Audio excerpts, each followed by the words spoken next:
வாழ்வு தரும் வான் உணவு.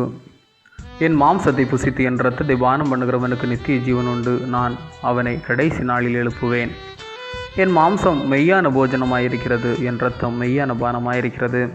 என் மாம்சத்தை புசித்து என் இரத்தத்தை பானம் பண்ணுகிறவன் என்னிலே நிலைத்திருக்கிறான், நானும் அவனிலே நிலைத்திருக்கிறேன். யோவான் 6:54, 55, 56. உணவாகிய இயேசுவை உணவாக்கியவர்களின் ஆத்மீக வாழ்வு செழிக்கிறது. இங்கு உணவாதலால் பிறர் பெறும் உடல் உள்ள வாழ்வியல் மேன்மையினை இந்த பகுதி நமக்கு குறிப்பிடுகின்றது. உணவாதல் என்பது அழிந்து வளர விடுதலில் வெளிப்படுகிறது.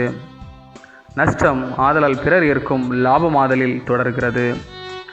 இங்கு நம்மை அழித்து விடுவதில் அல்ல, நம்மில் இருக்கிற வாய்ப்புகள், அறிவு, பொருள் இதுபோன்று நம்மிலே மலிந்திருக்கும் வளங்களை பிறருக்கு உணவாக்குவது அவர் செழித்திட துணை நிற்கும்.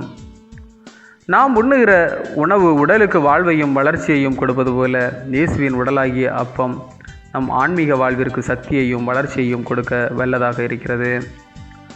நாம் உண்ணும் சாதாரண உணவு நமது வாழ்நாட்களின் எண்ணிக்கையை கூட்டுகிறது. இயேசுவின் திருசரீரம் திரு ரத்தம் புசிப்பவர்கள் நிலைவாழ்வை பெற்றுத்தரக்கூடியதாக இருக்கின்றது.